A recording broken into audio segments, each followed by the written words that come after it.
तो नमस्कार प्यारे छात्रों, कैसे हो आप लोग। आई होप कि आप समस्त होंगे सो हंसते रहे, मुस्कुराते रहे, स्वस्थ रहे और मस्त रहे।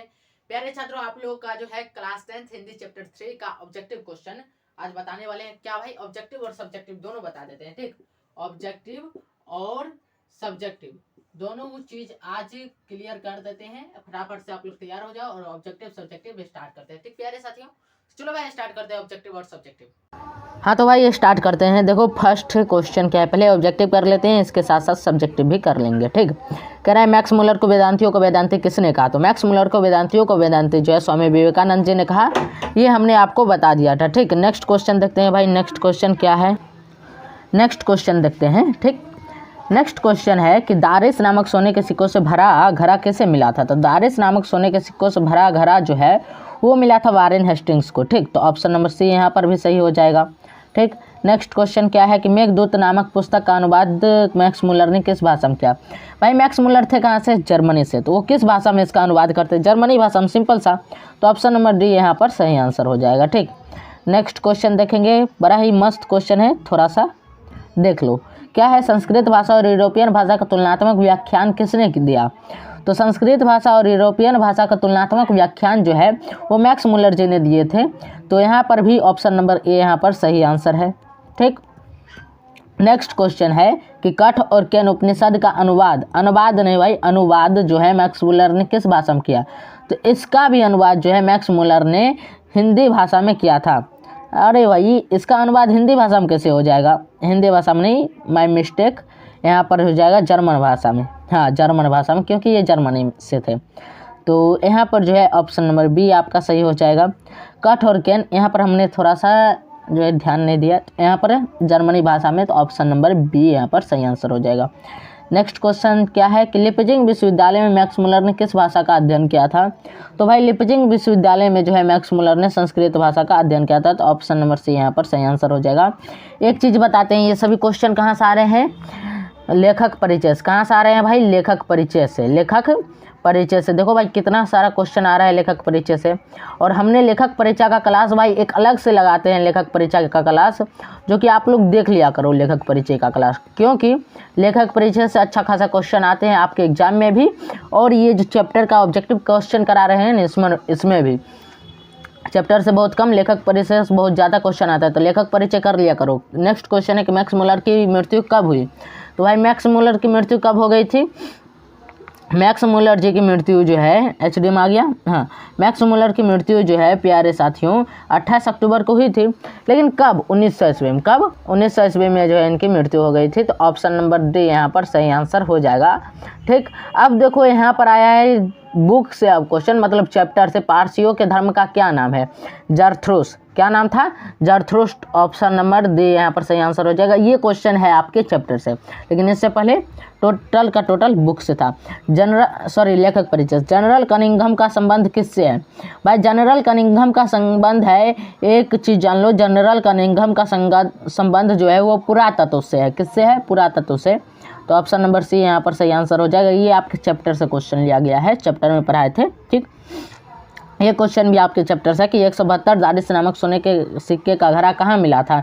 तो वाराणसी में मिला था। कहाँ मिला था, वाराणसी में मिला था। तो देखते हैं, वाराणसी ऑप्शन में है, हाँ ऑप्शन नंबर सी में आप देख सकते हैं भाई, वाराणसी ऑप्शन नंबर सी में है, वाराणसी। तो ऑप्शन नंबर सी यहाँ पर सही आंसर हो जाएगा। ठीक, नेक्स्ट क्वेश्चन है, महारानी विक्टोरिया ने नाइट की उपाधि प्रदान की। किन्हें नाइट की उपाधि प्रदान की थी, मैक्स मुलर को। लेकिन मैक्स मुलर नाइट की उपाधि लेने से जो है इनकार कर दिए थे। ठीक, अस्वीकार कर दिए थे। तो ऑप्शन नंबर ए यहाँ पर सही आंसर हो जाएगा। अब ये जो क्वेश्चन अभी 11 नंबर बताएं, ये आपके लेखक परिचय से है। ठीक, नेक्स्ट क्वेश्चन है, नालंदा विश्वविद्यालय कहाँ पर स्थित है। तो बिहार में स्थित है भाई नालंदा विश्वविद्यालय, ये सभी बच्चे जानते हैं। और ये क्वेश्चन आपके चैप्टर से लिया गया है। तो ऑप्शन नंबर ए यहाँ पर सही आंसर हो जाएगा। नेक्स्ट क्वेश्चन, निर्वंश विद्या का संबंध किससे है। निर्वंश विद्या का संबंध किससे है। तो निर्वंश विद्या का संबंध किससे है भाई, निर्वंश विद्या का जो संबंध है वो संबंध है मानव विज्ञान से। निर्वंश मतलब क्या, निर्वंश मतलब मनुष्य के आगे पीछे जो विद्या काम करती है वो। ठीक, तो ऑप्शन नंबर सी में आप देख सकते हैं मानव विज्ञान से। तो ऑप्शन नंबर सी यहाँ पर सही आंसर हो जाएगा। नेक्स्ट क्वेश्चन है, दारिस क्या है। दारिस क्या है भाई, दारिस एक था प्राचीन काल का एक सिक्का था, सोने का सिक्का था। तो सोने की प्राचीन कालीन सिक्का, तो ऑप्शन नंबर बी यहाँ पर सही आंसर हो जाएगा, ये दारिस था। ठीक, नेक्स्ट क्वेश्चन देखेंगे, मैक्स मुलर का जन्म कब हुआ था? सभी बच्चे बताएंगे मैक्स मुलर का जन्म कब हुआ था। मैक्स मुलर का जन्म कब हुआ था भाई? यहाँ पर टोटल ऑप्शन तो सेम ही है, अब किसमें लगाए? नहीं, 1827 यहाँ पर डिफरेंस, सितंबर, अक्टूबर, नवंबर, दिसंबर। हाँ, हम तो सोचे टोटल ऑप्शन जो है सेम है, लेकिन ऐसा नहीं। मैक्स मुलर का जन्म कब हुआ था बताओ भाई फटाफट से। मैक्स मुलर का जन्म कब हुआ था? मैक्स मुलर जी का जन्म हुआ था 6 दिसंबर 1823 ईस्वी को। कब? 6 दिसंबर 1823 ईस्वी को। ऑप्शन नंबर डी यहाँ पर सही आंसर हो जाएगा। नेक्स्ट क्वेश्चन देखेंगे। नेक्स्ट क्वेश्चन क्या कह रहा है? प्लेटो का संबंध किस देश से है? प्लेटो का संबंध जो है वो भारत देश से है भाई। किस देश से? भारत देश से। तो ऑप्शन नंबर भारत से नहीं है भाई, यूनान से है। ऑप्शन नंबर एक ऑप्शन तो देखे ही नहीं, यूनान से है, तो ऑप्शन नंबर डी यहाँ पर सही आंसर हो जाएगा। भारत प्लेटो का संबंध जो है यूनान से है। ऑप्शन नंबर डी यहाँ पर सही आंसर। ठीक, नेक्स्ट क्वेश्चन है, भारत से हम क्या सीखें के रचनाकार कौन है? सभी बच्चे जानते हैं भारत से हम क्या सीखें, इसके रचनाकार मैक्स मुलर जी हैं। और ये जो कहाँ से लिया गया है? ये लिया गया है आपके लेखक परिचय से। तो ऑप्शन नंबर बी यहाँ पर सही आंसर हो जाएगा। ठीक, नेक्स्ट क्वेश्चन, शाहनामा का रचना काल है। शाहनामा का रचना काल कौन सा था भाई? 10वीं 11वीं सदी थी। कौन सी सदी थी? 10वीं 11वीं सदी थी। तो ऑप्शन नंबर बी यहाँ पर सही आंसर हो जाएगा, और ये आपके चैप्टर से लिया गया क्वेश्चन है। नेक्स्ट क्वेश्चन है, संस्कृत का अग्नि शब्द लैटिन में किस रूप में मिलता है? अग्निस, अग्निस, इग्निस और ऑग्निस। बताओ किस शब्द में मिलेगा लैटिन भाषा में? फटाफट से।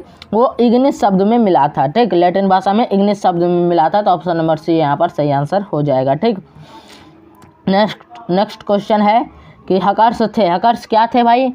हकर्ष थे, फटाफट से बताओ क्या थे? हकर्ष थे वनस्पति वैज्ञानिक। क्या थे?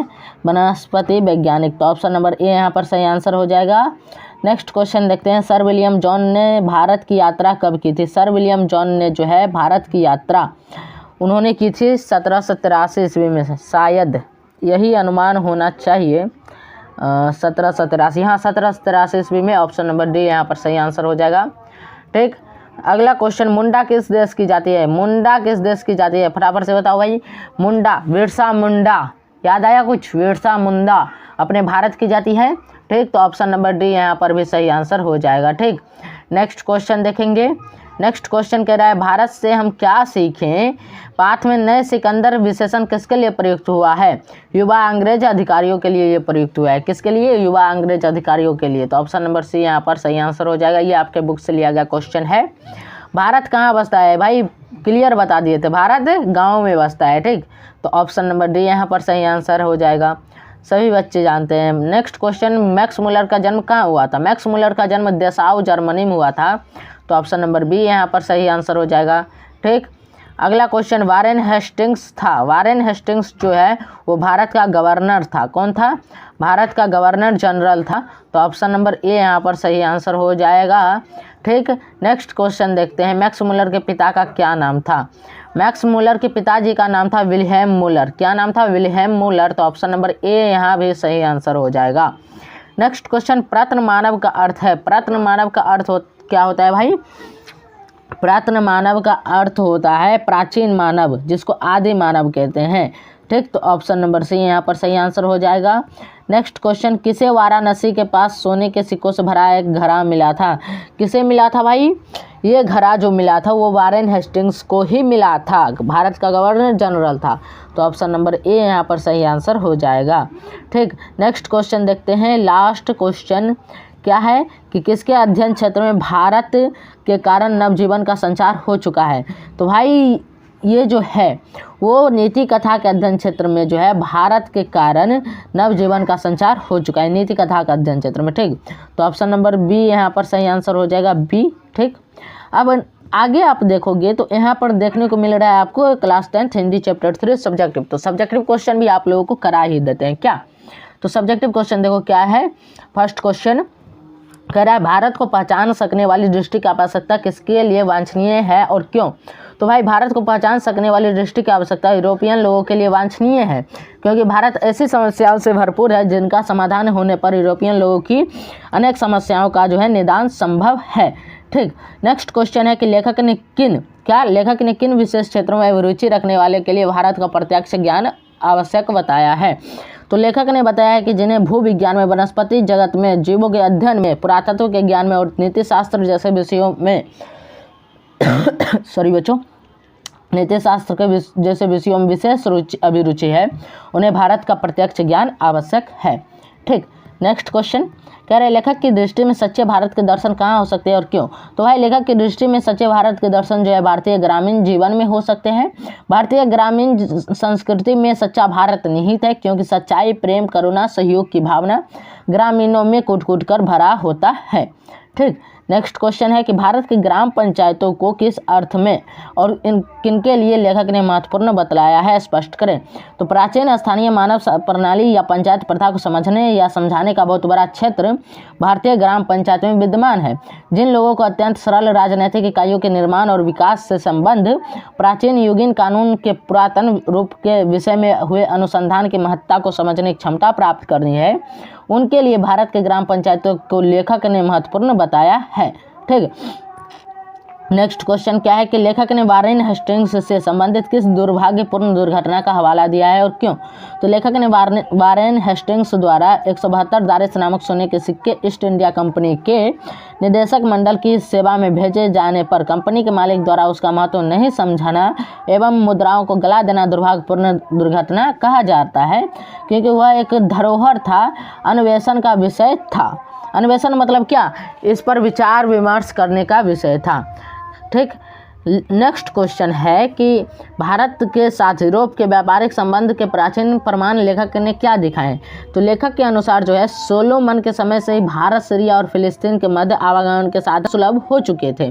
ठीक, साथ ही इन देशों की व्यापारिक अध्ययन के आधार पर प्रमाणित होता है कि हाथी दांत, बंदर, मोर और चंदन आदि जिन वस्तुओं के ऑफर में निर्यात की बात बाइबल में कही गई है, वे वस्तुएं भारत के सिवा किसी देश में नहीं लाई जा सकती है।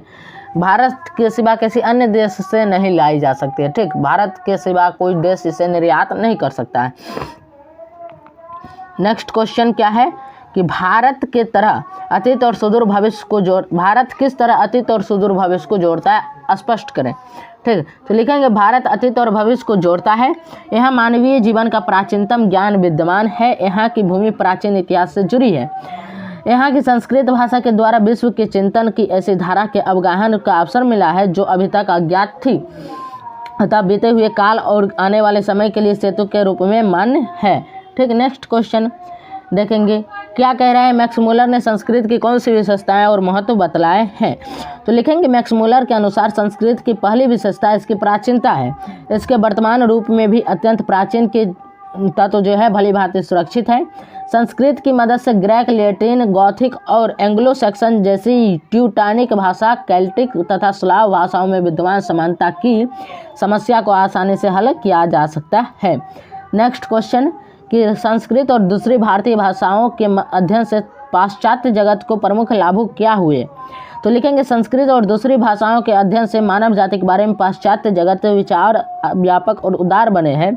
लाखों करोड़ों अजनबियों तथा बर्बर समझे जाने वाले लोगों को भी अपने परिवार के सदस्य की भांति गले लगाने की संस्कृति का विकास हुआ है। इसके अध्ययन ने मानव जाति के संपूर्ण इतिहास को एक वास्तविक रूप में प्रकट दिखाया है जो पहले नहीं हो पाया था। इसके अध्ययन से पाश्चात्य जगत में विश्व के प्राचीनतम अवस्था का ज्ञान प्राप्त किया जा सका है। ठीक, नेक्स्ट क्वेश्चन क्या है देखेंगे, समस्त भूमंडल में सर्वविध संपदा और प्राकृतिक सौंदर्य से परिपूर्ण देश भारत है। लेखक ने ऐसा क्यों कहा है। तो लिखेंगे भारत एक ऐसा देश है जहां मानव मस्तिष्क की उत्कृष्टम उपलब्धियां का सर्वप्रथम साक्षात्कार हुआ है। यहाँ जीवन की बड़ी से बड़ी समस्याओं के ऐसे समाधान ढूंढ निकाले गए हैं जो विश्व के किसी कोने में दार्शनिकों के द्वारा जो चिंतन का विषय बना रहा है। यहाँ जीवन को सुखद बनाने के लिए उपयुक्त ज्ञान एवं वातावरण का सान्निध्य मिलता है, मतलब आपको अवसर मिलता है। और भूमंडल ये जो आपको भारत में मिलता है, ये इसके अलावा भारत के अलावा दुनिया में कहीं और भी नहीं मिलेगा। नेक्स्ट क्वेश्चन है कि लेखक ने नया सिकंदर किसे कहा है, ऐसा कहना क्या उचित है, लेखक का अभिप्राय स्पष्ट कीजिए। तो लिखेंगे लेखक ने नया सिकंदर भारत को समझाने जानने एवं संपूर्ण लाभ प्राप्त करने हेतु भारत आने वाले नवान्तुक अन्वेषकों, मतलब भारत आने वाले जो विदेशी यात्री हैं उनके लिए पर्यटकों एवं अधिकारियों को कहा है। उसी प्रकार आज भी जो है भारतीयता को निकट से जानने के नवीन स्वप्नदर्शी को आज का सिकंदर कहना अतियोक्ति जो है अतिशयोक्ति नहीं है, यह एक उचित है, मतलब ये गलत चीज नहीं है। कितना क्वेश्चन है भाई? 15 क्वेश्चन है। चलो कोई बात नहीं, 11 नंबर क्वेश्चन हो गया। 12 नंबर क्वेश्चन देखते हैं। कह रहा है धर्म की दृष्टि से भारत का क्या महत्व है, अथवा धर्म की दृष्टि से भारत का क्या महत्व है। यही तो बात क्वेश्चन है, भारत से हम क्या सीखे, पाठ के आधार पर बताएं। तो लिखेंगे भारत प्राचीन काल से धार्मिक विकास का केंद्र रहा है। यहाँ धर्म के वास्तविक उद्भव, उसके प्राकृतिक विकास तथा उसके अपरिहार्य क्षमा रूप का प्रत्यक्ष परिचय मिलता है। भारत वैदिक धर्म की भूमि है, बौद्ध धर्म की यह जन्मभूमि है, पारसियों जरथुस्त्र का यह शरणास्थली है। ठीक, आज भी यहाँ नित्य नए मतांतर प्रकट एवं विकसित होते रहते हैं। इस तरह से भारत धार्मिक क्षेत्र में विश्व के आलोकित करने वाला एक महत्वपूर्ण देश है। नेक्स्ट क्वेश्चन है कि लेखक ने नीति कथाओं के क्षेत्र में किस तरह भारतीय अवदान को रेखांकित किया है। तो लिखेंगे लेखक ने बताया कि नीति कथाओं के अध्ययन में क्षेत्र में नवजीवन का संचार हुआ है। समय समय पर विविध साधनों और मार्गों द्वारा अनेक नीति कथाएं पूर्व से पश्चिम की ओर प्रवाहित रही है। नेक्स्ट क्वेश्चन है कि लेखक वास्तविक इतिहास किसे मानता है और क्यों। तो लिखेंगे क्या लिखेंगे कि लेखक किसी विषय के भूल उद्यम स्रोत तक पहुंचने का उसका वास्तविक इतिहास मानता है, क्योंकि वहीं से उस विषय की मौलिकता, उसका विकास तथा उसकी शाखाओं प्रशाखाओं तथा जीवन मूल्य का ज्ञात होता है और उसका अध्ययन फलदायी होता है। मतलब आप जब उसका अध्ययन करते हैं तो आपको बहुत अच्छा महसूस होगा और इतिहास आप अच्छे से पढ़ जाओगे। नेक्स्ट क्वेश्चन है कि लेखक ने नीति कथाओं के क्षेत्र में किस तरह भारतीय अवदान को रेखांकित किया है। तो लिखेंगे कि लेखक ने नीति कथाओं के अध्ययन में क्षेत्र में नवजीवन का संचार हुआ है। समय समय पर विविध साधनों और मार्गों द्वारा अनेक नीति कथाएं पूर्व से पश्चिम की ओर प्रवाहित हो रही है। भारत में प्रचलित कहावतों और दंत कथाओं का प्रमुख स्रोत बौद्ध धर्म को माना जाने लगा है, किंतु इसमें निहित समस्याएं समाधान की प्रतीक्षा में है। लेखक ने एक उदाहरण देकर बताया है कि शेर की खाल में गधा वाली कहावत सबसे पहले यूनानी दार्शनिक प्लेटो की क्रिटलस में मिलती थी। इसी तरह संस्कृत की एक कथा यूनान के नीति कथा से मिलती है, अर्थात भारतीय नीति कथाएं यूनान से कैसे जुड़ी, यह एक शोध का विषय है, मतलब सोचने वाली विषय है। ठीक, अब लास्ट क्वेश्चन हो गया भाई। अब आ जाओ बोर्ड पे, हम ज़्यादा बात नहीं करेंगे, डायरेक्ट बोर्ड पे आ जाओ। ठीक, हाँ तो प्यारे साथियों, मुझे उम्मीद है आप लोग क्लियर समझ गए होंगे। और बाकी आप लोग को यहाँ पर जो है इधर और इधर दोनों साइड हो सकता है, तो वीडियो दिखेगा तो आप लोग उसको वॉच कर लीजिएगा। बाकी क्लास अच्छा लगा होगा तो क्लास को लाइक कीजिएगा, वीडियो को लाइक करके, और चैनल को सब्सक्राइब जरूर कीजिएगा अगर नहीं किए हो तो। चलिए प्यारे साथियों, मिलते हैं नेक्स्ट क्लास में, तब तक के लिए हंसते रहे, मुस्कुराते रहे, स्वस्थ रहे और मस्त रहे। जय हिंद, जय भारत।